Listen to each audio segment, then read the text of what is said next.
Hai guys, kembali lagi bersama gua di era 17. By the way, apa kabar kalian semua? Semoga baik-baik aja ya. Dan pada kesempatan kali ini gua akan membahas alur cerita film yang berjudul The Collector tahun 2009. Di mana film ini menceritakan tentang seorang narapidana yang merencanakan perampokan di rumah majikan barunya. Namun, ia tidak menyadari bahwa ada penjahat lainnya yang juga mengincar properti tersebut. Oke lah, daripada kita kebanyakan carios nanti boheos, lebih baik kita langsung saja ke alur cerita filmnya. Dan seperti biasa, jika kalian terhibur dengan channel ini, silahkan subrek aja biar kalian tidak ketinggalan video-video menarik lainnya dari RA17. Film ini diawali dengan diperlihatkannya Pak Sutri yang oleng pulang dari hajatan karena ia menenggak 2 gelas teh sisir cap gula beton. Ketika sesampainya di rumah, mereka pun dikagetkan dengan adanya kotak merah di dalam kamarnya yang bertuliskan untuk koleksi. Namun, ketika ia mau membukanya, tiba-tiba, apakah bapak itu baik-baik saja? Tenang, karena film pun baru dimulai. Singkat waktu, film pun berpindah dengan diperlihatkannya seonggok rumah mewah yang sedang direnovasi. Kemudian, salah satu pekerja yang bernama Arkin dihampiri bosnya yang bernama Mang Ohim. Ia adalah seorang pengusaha batu permata yang memintanya untuk memperbaiki pintu yang rusak. Saat Mang Arkin sedang memperbaiki pintu yang rusak, ia tak sengaja melihat foto keluarga si pemilik rumah. Namun, saat Arkin sedang bengong, astagfirullah, ia pun dikagetkan dengan anak Mang Ohim yang bernama Hana yang mengajaknya untuk minum teh di kamarnya. Namun, ketika Hana mau minum, Arkin melihat ada laba-laba di gelasnya. Untung saja si Mang Arkin cepat menarik gelasnya, kalau tidak bisa saja Hana berubah menjadi Spider-Man. Kemudian, si Mang Ohim pun datang dan Arkin pun meminta maaf karena telah berinteraksi langsung dengan anaknya. Ia pun menjelaskan bahwa ia hanya teringat dengan putri kecilnya yang seumuran dengan Hana, lalu ia pun pamit untuk melanjutkan pekerjaannya. Arkin pun kembali bekerja dan menemukan sarang tawon yang dapat membahayakan penghuni rumah ini. Yang karena kebetulan di sana ada petugas pembasmi hama dan serangga, Arkin pun meminta si petugas itu untuk membereskan sarang tawon tersebut. Ketika sedang nyantui udut jarcok, Arkin pun dihampiri seorang bondon yang bernama Jil yang merupakan anak pertama dari Mang Ohim. Setelah sedikit basa-basi, si bondon pun masuk kamarnya melalui jendela, namun ia pun harus ketahuan ibunya dan adu bacot pun terjadi. Ditambah lagi, pada saat sang ibu mengajak untuk pergi liburan selama beberapa hari, sedangkan si bondon sendiri malas untuk pergi bersama karena punya pacar yang dianggap lebih penting dari keluarganya. Kembali ke Mang Arkin, di saat ia sedang siap-siap mau pulang, ia pun dihampiri Mang Ohim di mana ia memberikan upah kerja minggu ini dan ada sedikit bonus untuk anaknya. Sehingga Arkin yang tidak enak pun sempat menolak, tapi karena si Mang Ohim memaksa, ya mau bagaimana lagi.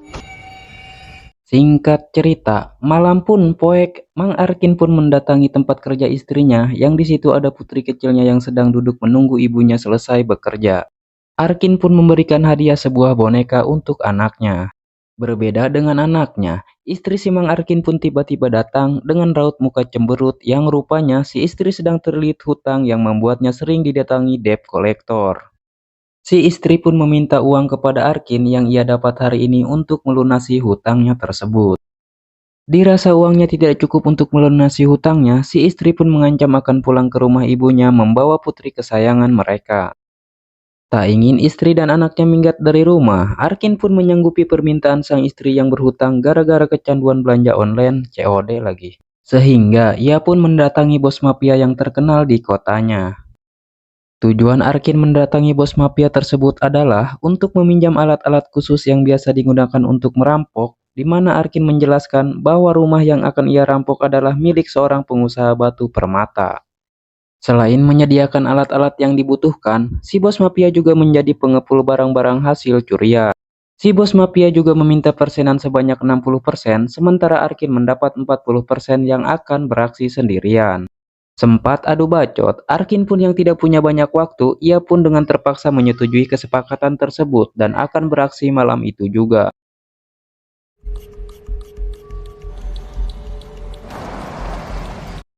Setibanya di dekat rumah yang dimaksud, ia pun yang sudah berskin berjalan mendekati rumah tersebut.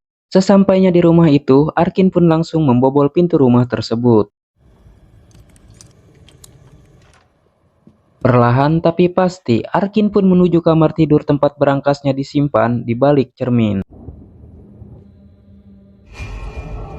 Yang dengan peralatan khusus milik si bos mafia, Arkin pun mulai beraksi. Tapi, tiba-tiba ia pun dikejutkan dengan langkah kaki seseorang yang memasuki rumah itu. Sehingga Arkin pun mencari tempat sembunyi. Saat psikopat itu masuk ke dalam kamar, ia pun main petak umpet dengan psikopat itu.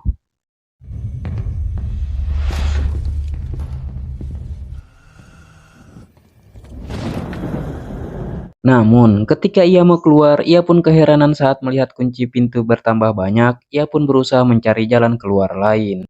Namun, ketika ia melihat jam, ia pun teringat janjinya kepada sang istri untuk mendapatkan uang tengah malam ini. Akhirnya ia pun melanjutkan membobol berangkasnya. Lalu, tidak lama kemudian ia pun mendengar suara teriakan dari dalam saluran yang ternyata itu adalah Mang Ohim yang sudah dalam kondisi luka-luka. Entah apa yang terjadi kepadanya.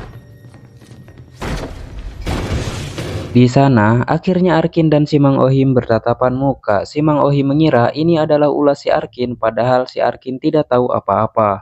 Namun, saat si Mang Ohim mengambil sesuatu, tiba-tiba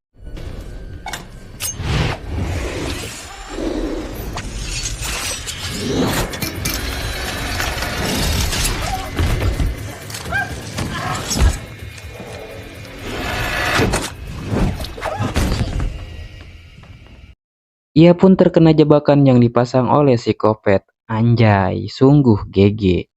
Namun, saat ia akan nelpon untuk meminta bantuan, ia pun harus tercucuk jarum Kopet. Namun, kesialan tidak sampai di situ, ia pun harus terkena jebakan Kopet di tangannya.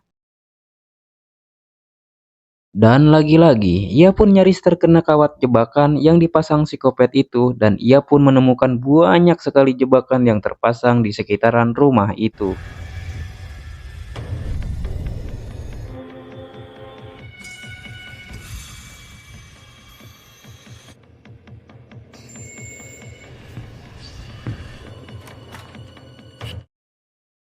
Namun, saat ia bersembunyi di bawah basement, tiba-tiba ia menemukan si Mang Ohim dengan kondisi yang mengenaskan.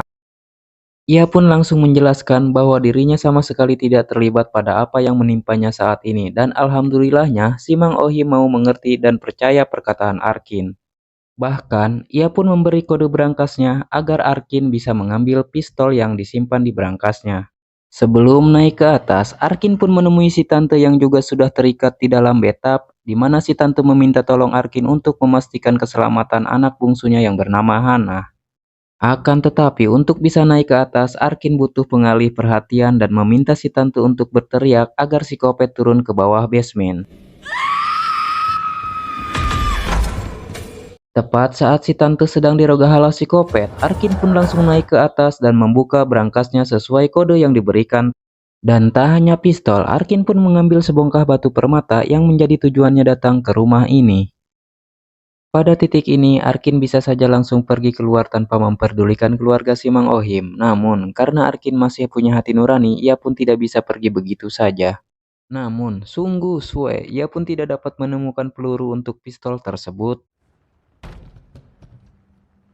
Di mana ia justru malah mendengar suara dari dalam lemari yang kemungkinan besar itu adalah Hana. Namun, saat ia mencoba untuk membukanya, tiba-tiba ia pun dikejutkan dengan seseorang yang sempat kita lihat di awal film. Yang ternyata ia dijadikan umpan untuk menjebak si Mang Ohim dan keluarganya. Disinilah akhirnya terkuak bahwa si Kopet tersebut merupakan tukang koleksi alias The Collector, bukan mengoleksi barang antik melainkan mengoleksi manusia dan akan menghabisi orang yang tidak ia inginkan. Namun, karena si Bapac ini berteriak, Arkin pun langsung memasukkan kembali si Bapac itu ke dalam kotak dan Arkin pun melanjutkan pencarian keberadaan Hana. Namun, saat tengah pencarian, Arkin pun harus terkena jebakan saat lantai yang ia masuki dipenuhi dengan lem yang sangat kuat serta lem itu mengandung zat korosif yang sangat berbahaya. Terlihat di sana juga ada seekor kucing hitam yang terjebak di lem tersebut. Arkin pun berniat menolong kucing tersebut dan melemparkannya keluar jendela, namun ternyata di jendela itu sudah dipasang jebakan yang membuat si kucing itu meninggoy. Gak mungkin dong si Kopet membiarkan ada jendela terbuka. Tepat saat psikopat itu memasuki kamar tersebut, ia pun tidak menemukan siapa-siapa kecuali seekor kucing yang sudah meninggoy. Tanpa psikopat sadari jika Arkin sebenarnya bersembunyi di bawah bantal. Singkat cerita, Arkin pun kembali ke dalam basement untuk menyelamatkan Mang Ohim, namun sayang sekali si Mang Ohim sudah meninggoy dan dijadikan seperti kepompong. Lalu, Arkin pun bergegas menyelamatkan si tante dan Arkin pun meminta maaf karena Arkin tidak berhasil menemukan Hana. Lalu, ia pun berhasil membuka ikatan si tante. Namun, saat si tante melihat jasad suaminya, ia pun berteriak dan langsung berlari ke atas. Namun, saat ia membuka pintu, ternyata psikopat sudah berada di depannya. Si tante pun dipataliti psikopat hingga nyuksruk. Arkin pun tidak bisa berbuat apa-apa dan bersembunyi di kolong meja. Sempat deg-degan karena psikopat seolah mengetahuinya, ternyata ia hanya mengambil seekor laba-laba untuk dibebaskan ke dunia luar. Dirasa ada kesempatan untuk kabur, Arkin pun langsung lari ke atas untuk mencari jalan keluar. Namun, saat ia sedang berusaha untuk keluar, tiba-tiba ia mendengar ada suara klakson yang ternyata itu adalah si Bondon bersama pacarnya. Dan di sini, si Bondon mengira bahwa orang tuanya sudah pergi keluar kota. Dan mereka pun memutuskan untuk masuk lewat pintu dapur. Di mana psikopat yang menyadari kedatangan mereka pun dengan cepat membuka kunci pintu dapur agar mereka bisa masuk ke dalam rumah.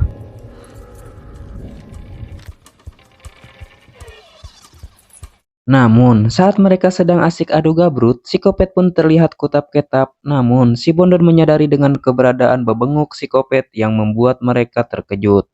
Lalu, si cowok yang sok keras itu pun ingin melawan psikopat, tapi psikopat itu dengan mudah menjatuhkan pacarnya si Bondon ke dalam jebakan kopet dan langsung meninggoy.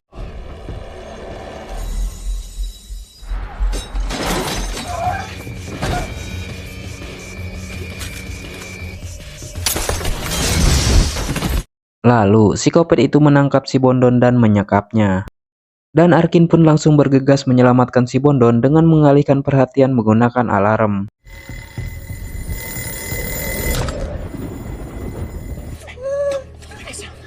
Namun, si Bondon malah mencurigai Arkin sebagai psikopat yang pura-pura naik ke atas dan membuka topengnya.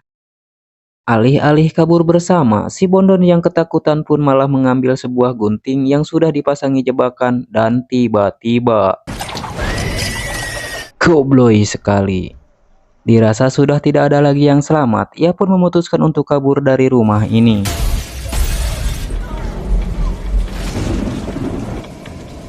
Namun, saat ia berhasil keluar dari rumah itu, ia pun melihat ke arah jendela dan melihat Hana, ternyata dia masih hidup dan berada di dalam kamarnya.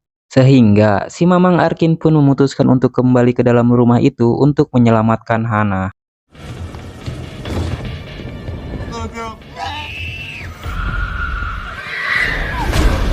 Tepat pada waktunya, Arkin pun berhasil menyelamatkan Hana dari psikopat.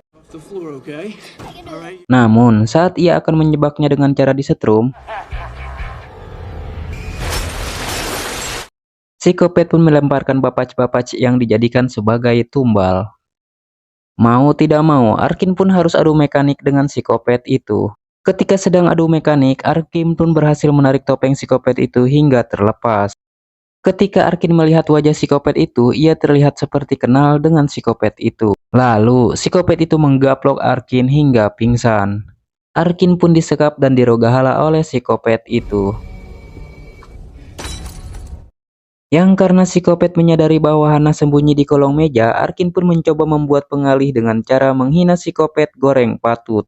Tak terima harga dirinya diinjak-injak, psikopat pun kembali menyiksa Arkin. Namun, untung saja datang seorang polisi. Tapi, sungguh sangat bodoh. Polisi itu pun datang sendirian, dan dengan mudah psikopat itu pun membereskan polisi tersebut. Dirasa ada kesempatan, Arkin pun berusaha kabur bersama Hana. Terjadilah kejar-kejaran antara Arkin dan psikopat.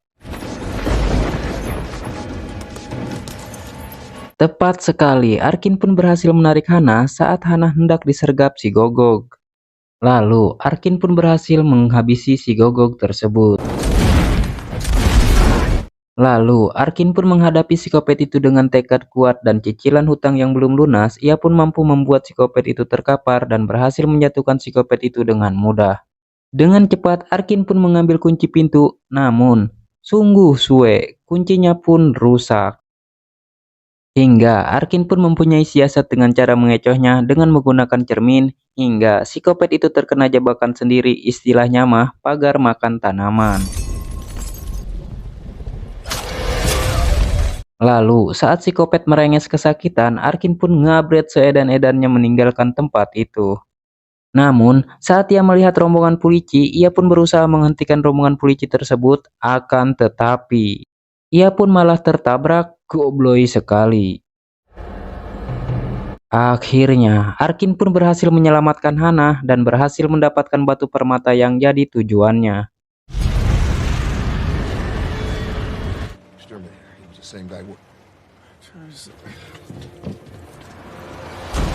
Saat Arkin dibawa pakai mobil ambulans dan ia bertanya kepada petugas jam berapa sekarang, petugas itu menjawab jam 12 kurang. Namun, saat ia meminta untuk telepon sang istri, tiba-tiba mobil itu didabrak psikopat yang terlihat masih sehat walafiat meskipun sudah terkena jebakan.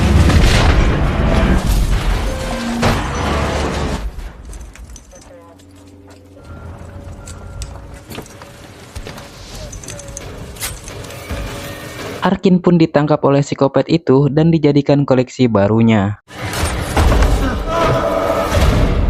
Apakah si Mamang Arkin itu akan selamat? Peduli bagong, karena film pun sudah berakhir.